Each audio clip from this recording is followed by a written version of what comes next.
الله نحمده ونستعينه ونستغفره ونعوذ بالله من شرور أنفسنا وسيئات أعمالنا. من يهد الله سبحانه فلا مضل له ومن يضلل فلن تجد له وليا مرشدا. أشهد أن لا إله إلا الله وحده لا شريك له وأشهد أن محمدًا عبده ورسوله وصفيه من خلقه وخليله. بلغ الرسالة وأدى الأمانة ونصح الأمة ومحى الظلمة وكشف الله به الغمة وجاهد في سبيل الله حق جهاده حتى أتاه اليقين. اللهم فصل وسلم وزد وبارك وأنعم على حبيبنا ورسولنا محمد صلى الله عليه وآله وسلم. عباد الله، يقول الله تبارك وتعالى: يا أيها الذين آمنوا اتقوا الله حق تقاته ولا تموتن إلا وأنتم مسلمون. يا أيها الناس اتقوا ربكم الذي خلقكم من نفس واحدة وخلق منها زوجها وبث منهما رجالا كثيرا ونساء واتقوا الله الذي تساءلون به والأرحام إن الله كان عليكم رقيبا.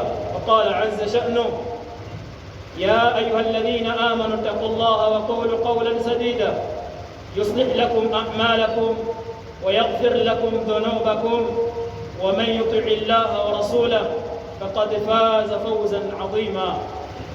جعلني الله وإياكم من الفائزين فوزا عظيما في الدنيا والآخرة. ثم أما بعد، فإن أصدق الحديث كتاب الله وخير الهدي هدي محمد عليه الصلاة والسلام وشر الأمور محدثاتها فإن كل محدثة بدعة وكل بدعة ضلالة وكل ضلالة في النار. أيها الناس عباد الله، nakuhusieni kumcha Allah subhanahu wa ta'ala, pamoja na kuhusia nafsi yangu dhaifu tuendelee kumcha Allah subhanahu wa ta'ala. Walina'lama anna haqiqata mafaza al-'abdi fi hayati, uhakika wa ufaulu wa mwanadamu ni kumcha Allah subhanahu wa ta'ala. Allah subhanahu wa ta'ala sema: inna lilmuttaqina mafaza, hakika wale wenye kumcha Allah subhanahu wa ta'ala hawa ndio wanastahili kufaulu. Ayuha nas, Mtume alayhi salatu wassalam alikuwa na asalib na usulubu nyingi za kufundisha na kuulingania umma wake. Ni miongoni mwa asalib, njia alizokuwa akizitumia alayhi salatu wassalam litaalimi nnasi wa da'wati, kuwaelimisha watu na kuwalingania watu kwa Allah na dini ya Allah subhanahu wa ta'ala, Uislamu. Alikuwa akitumia uslub ama njia ya kuuliza maswali. Ukiona katika baadhi za hadithi waweza tazama, alikuwa akiuliza swali kisha jibu linapatikana, na hii ni moja uslubu katika da'wa yake alayhi salatu wassalam. Alikuwa akiuliza: atadruna manil muflis, je, mnamjua alifilisika? Kisha jawabu linakuja. Lakini katika njia nyingine aliyokuwa akitumia alayhi salatu wassalam kufikisha ujumbe kwa watu, alikuwa akitumia kwa njia ya hikaya na njia ya kisa, ya kuwasimulia visa. Utaona baadhi za hadithi za alayhi salatu wassalam akisema: kana man kana qablakum qad kana man kana qablakum wa hakadha, walikuwa wale waliokuwa kabla yenu. Hizi ni asalib au usulubu na njia alizokuwa akizitumia alayhi salatu wassalam kuwaelimisha na kuwafundisha na kufikisha yale aliyopokea kutoka kwa Allah subhanahu wa ta'ala. Lakini zipo njia zingine ambazo alayhi salatu wassalam alikuwa akizitumia. Miongoni mwazo ni ad-darbul mathal, kupiga mfano, ambayo ndio uslubu adhima, uslubu uliokuwa mkubwa na wenye kufikia kiasi kikubwa cha kuelewa na watu kutendea kazi yale yanayokusudia katika yale anayoelekeza alayhi salatu wassalam. adhabu almathal, kupiga mfano, ambayo ndio njia adhima mtu kwanza yampelekea kuelewa kwa haraka, lakini inamfanya wakati wote kukumbuka ule mfano unabaki kwa kichwa, wakati wote anaweza kuufanyia kazi mfano huo. Ayuha nas, leo tutaishi na hii usulub ya adhabu almathal, kupiga mfano kunako na yale aliyotuelekeza mtume kutoka kwa Allah subhanahu wa ta'ala. Na bil amthal tutabayanu al-ashya, watu kutoleana mifano itatupelekea kuelewa mambo vizuri. Na leo tutatoa mfano kutokana na ahadith takriban za mtume alayhi salatu wasalam akimueleza mu'min. Tumuelewe man huwa almu'min, mu'mini wa kweli ni nani, na ndipo tutapata jawabu la kwamba sasa huyu ndiye mu'min wa kisawa. Tutatoa mfano. Hadithi ya kwanza ni hadithi ya mtume alayhi salatu wasalam, hadithu alisimulia Ka'b ibn Malik inda al-Bukhari wa Muslim. Mtume alayhi salatu wasalam anatupigia mfano tumuelewe mu'min ni nani. Asema alayhi salatu wasalam, mathalul mu'min kal khamati min az-zar'i tufayyi'uha ar-rihu marra wa tanfaduha marra.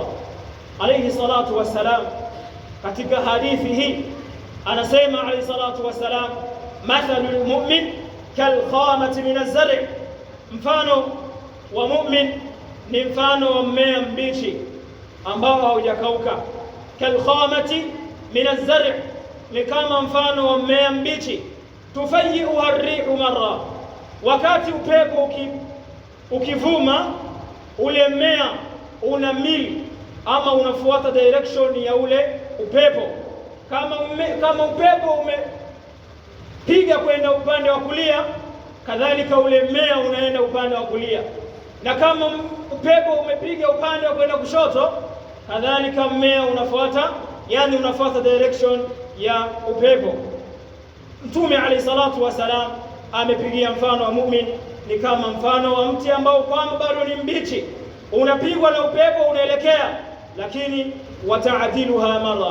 wataadiluha marra, upepo unapokwisha umetulia, taadiluha marra, ule mti tena hauendi kulia wala kushoto, unasimama pale ulipokuwapo. Labda tutaelewa mtume alayhi salatu wasalam anamaanisha nini. Anaendelea anasema, wa mathalul munafiqi, na mfano wa mnafiki ambaye hana imani ndani ya moyo wake, kal arzat, ni kama mfano wa mmea mkavu, mmea ulekauka, la tazalu hatta yakuna injiafuha marra wahida. Anasema na mfano wa munafiki kinyume cha mu'min, kal arza, ni kama mfano mmea ulekauka, ulizeeka, ulekauka.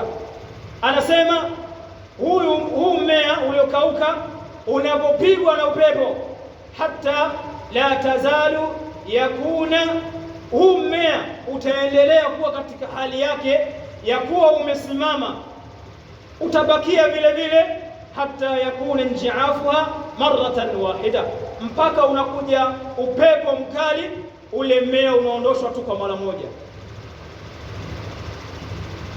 Anakusudia alayhi salatu wassalam, mu'min ni kama mfano wa mmea mbichi, unapopigwa na pepo unamili kule unapopiga upepo, kama kulia kadhalika kushoto. Huu ndio mfano wa mu'min. Ni kwamba mu'min wa kisawa lazima akubali kupatikana na mitihani, lazima akubali kupatikana na misukosuko mbalimbali, pepo za fitna, pepo za mitihani, pepo za mabalaa. Lazima muislamu wa kikweli na muumini wa kikweli aweze kupatikana nazo. Lazima apatikane na mabalaa, lazima apatikane na misukosuko, lazima apatikane na mambo mbalimbali ya kumkera watu na vitu mbalimbali, lazima muumini apatikane navyo. Ndiyo mfano wa mti ambao ni mbichi, upepo unakuja unamili kule unapoelekea upepo, lakini taadiluha marra, upepo ukikwisha mti ule unabakia pale pale ulipokuwa awali. Ndio mfano muumini. Pepo zitakuja za fitna, pepo zitakuja za shida, pepo zitakuja za mabala, lakini zile pepo zinapostop, imani yake inabakia pale pale, wala hautampata anaelekea katika ukafiri na anaacha uumini, anaelekea katika unafiki, kwa sababu za zile pepo za fitna, kwa sababu za zile pepo za misukosuko na mabala na mitihani anayopitia huyu muumini. Muumini lazima anapopatikana na mitihani na misukosuko na mabala awe na tahammul na uvumilivu na subra, apambane nayo ili ibakie imani yake. Ile misukosuko inapokwea, na yeye imani yake inabakia sawa sawa. Na hii ni tofauti na ambaye si muumini munafiki. Yeye pepo za fitna na mabala na mitihani inapomjia, mara moja vazi la uumini wake anavua, anabaki katika unafiki. Ndivyo alivyosema alayhi salatu wasalamu, mfano wa munafiki kal arza, ni kama mfano wa mmea uliokauka uliozeeka. Huu mmea la tazalu hatta yakuna injiafuha maratan wahida, upepo ukija tu akisawasawa, mara moja upepo mti unapelekwa mara moja, unaanguka. Hii ndo hali ya muumini. Lazima apatikane na mabala, lazima apatikane na mitihani. Pepo hizi za mitihani lazima ziwepo, za mabala lazima ziwepo, lakini wabashiri sabirin, bishara ya kheri kwa wale wenye kufanya subra katika mitihani. Tuko na mitihani kwamba inatufika katika zama za leo, fitna katika mali, mitihani katika majumba, mitihani katika utafutaji, lakini muislamu muumini wa kisawa la tarahu yanjalib wala tarahu yanjalib, hautamuona anaondoka na imani yake kwa kupatikana misukosuko na mitihani na mabala, bali anastahamili na anavumilia na anapata kheri katika jambo hilo. Ayuha almuslimun, alayhi salatu wasalam anastaajabu imani ya muumini. Anasema ninastaajabu na imani ya muumini, mambo yote yawe ya kwake yote ni ya kheri, iwe ni shari kwake yeye ni kheri, kadhalika iwe kheri kwake yeye kadhalika ni kheri.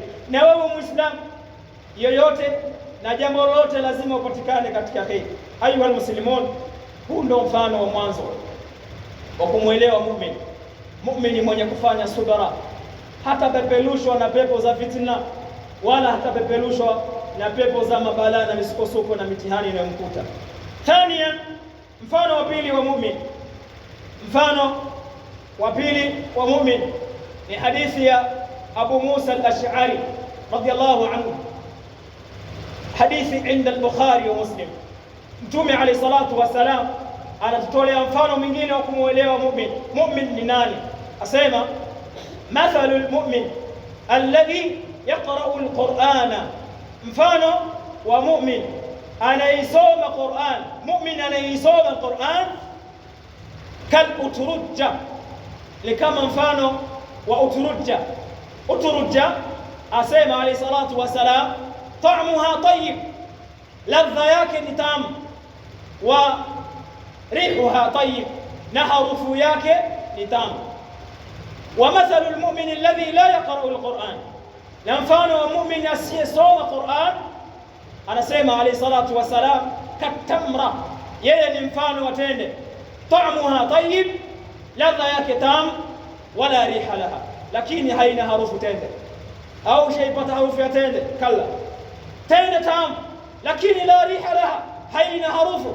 Asema alayhi salatu wasalam mathalu almu'min alladhi yaqra'u alquran, mfano wa mu'min yule anayesoma Qur'an kal uturujja. Uturujja ni aina ya tunda inaitwa furungu. Furungu, ili tuielewe haraka, ni katika family ya machungwa na limao, bali ni kubwa zaidi ya chungwa, inaitwa furungu. Mfano wa mu'min anayesoma Qur'an ni mfano wa tunda hili furungu. Furungu anasema alayhi salatu wasalam ta'muha tayyib, tamu yake, ladha yake ni tamu, wa rihuha tayyib, na harufu yake pia ni tamu ya kuvutia.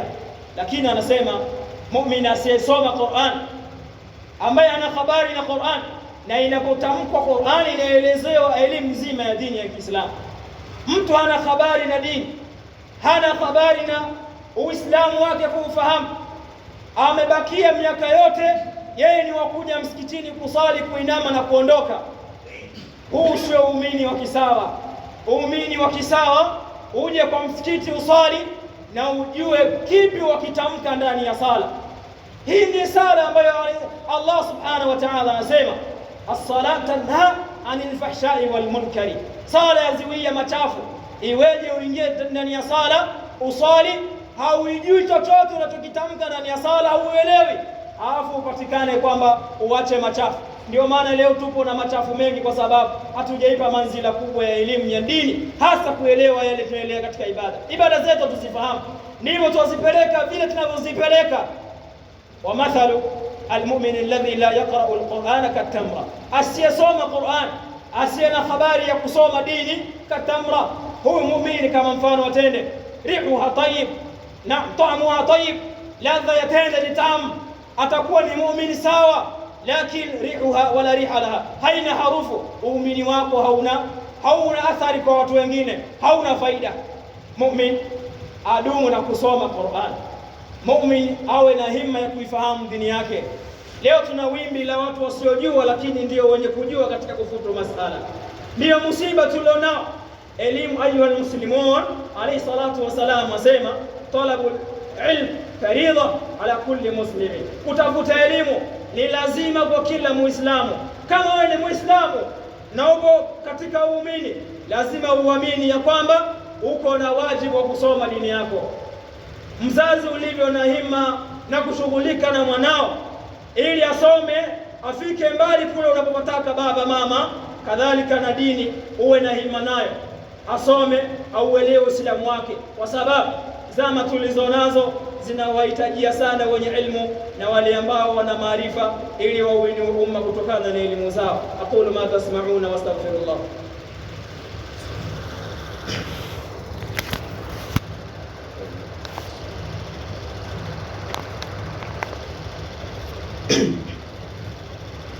Alhamdulillah wassalatu wassalamu ala rasulillah wa ala alihi wa ashabihi wa mawala. Ayuha nasu ibadallah, tunatoana mifano ya kwamba muumini ni nani, muumini ni nani, na tumesema tutatoa mifano tu kumweleza muumini ni nani. Mfano wa kwanza tumesema muumini ako na subira. Muumini lazima patikane na mitihani. Yani wewe ukiona hauna mtihani wowote, yani hamna jambo lolote linalokusumbua, iulize imani yako, uulize moyo wako. Bila shaka waumini ni wale wenye kufikiwa na mitihani. Aliangalia wale masahaba, ama kabla ya masahaba, mitume na manabii wa Allah subhanahu wa ta'ala, ala qadri imanihim, kwa kiasi cha imani zao na level zao kwa Allah subhanahu wa ta'ala, kadhalika ikawa mitihani yao ni mikubwa tofauti na watu wengine na viumbe vingine. Walifikiwa na masaib mbalimbali na fitani na mitihani. Mtume alayhi salatu wasalam kabla yake Nabii Ibrahim amekutwa na mitihani, Nabii Musa alayhi salatu mitihani, Shuaibu wa ghairuhum na wengineo katika anbiya wamekutwa na mitihani kwa imani zao kuwa kubwa, kadhalika kafikiwa na mitihani ambayo kwamba ni mikubwa.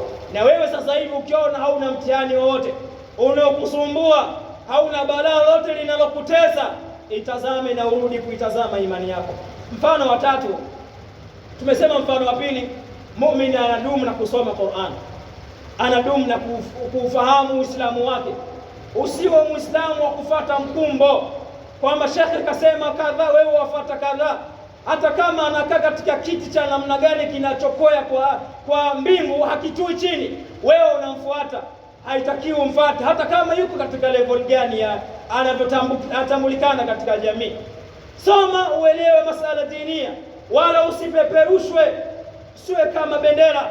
Lazima Uislamu tuwe na himma ya kuuelewa Uislamu wetu. Thalithan, mfano wa tatu, hadithi ya Abdullah ibn Umar عند البخاري ومسلم كذلك. Hadithi sahihi hizi zinazotoa, usiwe na maswali hata ukirejea usitazame.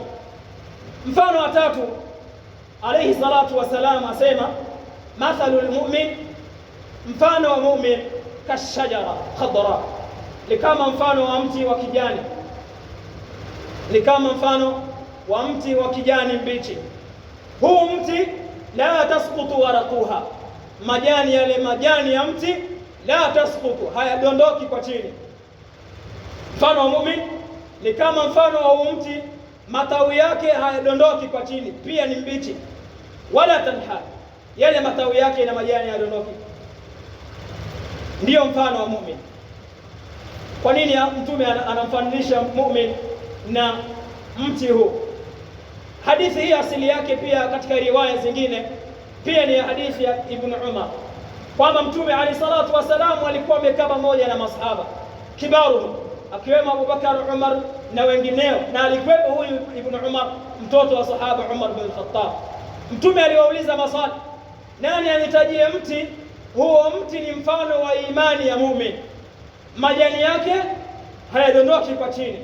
Ibn Umar anasema, fawaqa'a fi nafsi annaha an-nakhla, ndani ya moyo wangu, nafsi yangu ikanijia kwamba huu mti utakuwa ni mtende, lakini nikahofia nisizungumze ikiwa ni katika hali ya utovu wa nidhamu, kuzungumza mbele ya babangu.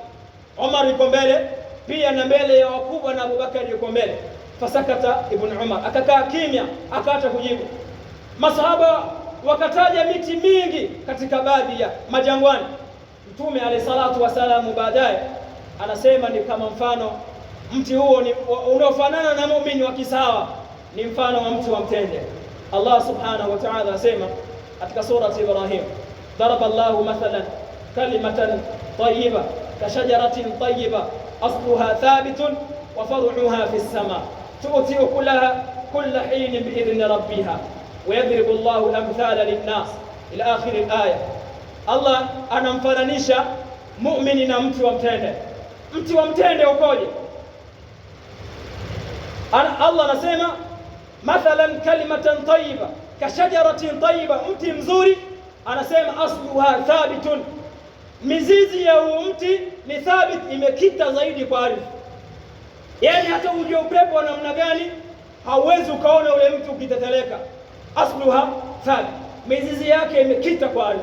Hivyo hivyo imani ya muumini lazima hakikishe imani imekita zaidi, hasa katika hizi zama tulizonazo leo. Wangapi watu wanalitadi, wanaacha Uislamu? Wakati mwingine waweza kumwona ni msomi, na tuelewe kusoma na imani ni vitu tofauti. Watu katika nchi ya Kenya wapo ambao kabisa ni mahufadhi kwa hifadhi Qur'ani hawa, lakini wameritadi. Kwa hiyo elimu na imani ni vitu tofauti. Usitarajie kutokumwona msomi anafanya vitu vichafu, kwa sababu elimu na imani ni tofauti. Pamoja na kwamba ili uwe na imani, zipo njia pia ni kupita katika elimu. Kwa hiyo imani hakikisha inakita kwa ardhi. Zile asbabu ziyadati iman, yale mambo yanayozidisha imani yafuatilie, na uwe na kudhibiti, uweze kuyafanya, iongeze imani yako, iongeze imani. Zama tulizonazo ziko mbovu sana leo, mbaya sana. Asluha thabit, imani yako lazima ikite kwa ardhi kama mfano wa mti wa mtende. Mizizi imekita chini, lakini hii ndio hali ya muumini, anafananizwa na mtende, imani yake ikite kwa ardhi. Mfano wa pili kutokana na huu mtende, anasema Allah subhanahu wa ta'ala, tu'ti ukulaha kulla hin bi'idhni rabbiha, kila wakati mti wa mtende watu wananufaika na mtende. Hivyo hivyo muumini lazima uwe na manufaa kwa watu wengine. Asubuhi yako tangu waamka, watoka kwa kitanda mpaka usiku unarudi tena kwa kitanda, wewe ujiulize wangapi wamenufaika na wewe? Ulimi wako watu wamenufaika na nini? Mkono wako watu wamenufaika na nini? Nguvu na elimu yako watu wamenufaika na nini? Muumini ni manufaa. Hakikisha unatoa manufaa kwa watu wengine kama mti wa mtende. Mti wa mtende utatumia majani yake. Hata msikiti wa alayhi salatu wasalam ulikuwa unatokana na majani na matawi ya mti wa mtende. Yanatokana na majani ya mtende. Tende tunatumia, tunakula tamu, sivyo? Hata yale koka zile za matende tunazokula tunatupa. Ukienda huko wanaolima wenyewe, zile mbegu hazitupwi, zile koka zinachukuliwa, ni vyakula kwa wanyama. Hasili ni kwamba hakuna kinachotupwa ndani ya mti wa mtende. Na wewe Muislamu, hakikisha unakuwa na manufaa kwa Waislamu wengine na binadamu wengine. Muislamu sio mtu wa fisadi wa kufanya uharibifu ndani ya ardhi. Muislamu sio mtu wa fitna wa kufitinisha watu, wa kuwagombanisha watu. Muislamu si mtu wa urongo wa kufanya mambo ambayo hayakubaliki ndani ya Uislamu. Uwe kama mfano wa mtende, unajinufaisha wewe na familia yako, na watu wengine wanufaike kutokana na wewe. Mfano mwingine kwa dhiki ya wakati, mfano wa mwisho, alayhi salatu wasalam anasema katika hadithi ya Ibn Amru, hadithi alipokea Ibn Hibban, hadithi hasanahu al-Imam al-Albani wa sahahahu, na akaiweka pia hadithi katika sahihi al-Jami' kama ilivyokuja katika sahihi hiyo Ibn Hibban. Asema alayhi salatu wasalam, mfano wa mwisho mu'min ni nani? Anasema mathalul mu'min, mfano wa mu'mini wa kisawa, kan nahla, ni kama mfano wa nahla, nyuki. Huyu nyuki in akalat tayyiba, akila anakula kizuri, wa in wada'at tayyiba, na akitoa anatoa kizuri, wa waqa'at min fi 'udi an-nakhl, wa in waqa'at ala 'udi an-nakhl lam taksiru. Alayhi salatu wasalam anasema huyu nahla nyuki, in waqa'at ala 'udi an-nakhl, akikaa juu ya kila kitagea chake, hata kama kimechoka kimezeeka, lam taksiru, hakivunji. Kwa nini hakivunji? Kwa ule wepesi wa yule nahla nyuki. Anasema mfano wa muumini kama mfano wa nyuki. In akalat tayyiba, akila anakula vizuri. Muumini amefananishwa na nyuki, anakula vizuri. Muumini na wewe sasa ule vizuri, si ili upate riziki upite katika milango ya dhulma, upate riziki upite katika milango ya ghushi na udanganyifu wale wafanya biashara, upite katika milango mbalimbali ambayo haikubaliki shar'i, ili upate riziki yako, ule chakula chako, utafutaji wako uwe na misingi ya kihalali kama ilivyokuwa nyuki. In akalat tayyiba, akula vizuri, wa in wada'at tayyiba, na akitoa anatoa vizuri, wa in waqa'at ala 'udi an-nakhl lam taksiru, akikaa juu ya kile kitagea chake hata kama kimechoka hakikati kwa ule wepesi wake. Na wewe Muislamu uwe mwepesi kwa Waislamu wenzako, usiwe mzito. Watu wasiwe sababu ya wewe usiwe sababu ya wengine kudhurika, watu kuto kuishi na amani kwa sababu yako. Awe Muislamu kadhalika siwe Muislamu, watu wasipate madhara kwa ajili yako wewe usababishe madhara kwa watu. Watu wakosekane na amani sehemu zao kwa sababu ya wewe Muislamu. Kadhalika hii tufahamu si katika Uislamu. Ayuha almuslimun, hizi ni mifano ya Mtume alayhi salatu wasalam, amemweleza mu'min tuyafanyie kazi. Bila shaka zama hizi zinatuhitajia katika haya ili tuweze kuyafanyia kazi. Inna Allaha wa malaikatahu yusalluna ala nabi ya ayyuhalladhina amanu sallu alayhi wa alihi wa sallimu taslima. اللهم صل على محمد وآل محمد كما صليت على إبراهيم وآل إبراهيم، وبارك على محمد وآل محمد كما باركت على إبراهيم وآل إبراهيم في العالمين إنك حميد مجيد. اللهم ارض عن الخلفاء الراشدين أبو بكر وعمر وعثمان وعلي رضوان الله تعالى عليهم أجمعين. اللهم اغفر المؤمنين والمؤمنات والمسلمين والمسلمات الأحياء منهم والأموات. اللهم أعز الإسلام والمسلمين وأذل الشرك والمشركين وأذل الكفر والكافرين وانصر عبادك الموحدين، واختم لنا بالخير وسعادة منك يا أرحم الراحمين. اللهم انصر إخواننا في فلسطين وفي غزة. اللهم انصر إخواننا المظلومين في فلسطين وفي غزة وفي كل مكان يا أرحم الراحمين. اللهم كن لهم معينا ومؤيدا وظهيرا ونصيرا. اللهم اهدنا برضاك واجعلنا ممن يسارع في رضاك ولا تولينا وليا سواك. ربنا آتنا في الدنيا حسنة وفي الآخرة حسنة وقنا عذاب النار. وصل اللهم على سيدنا محمد وآله وصحبه.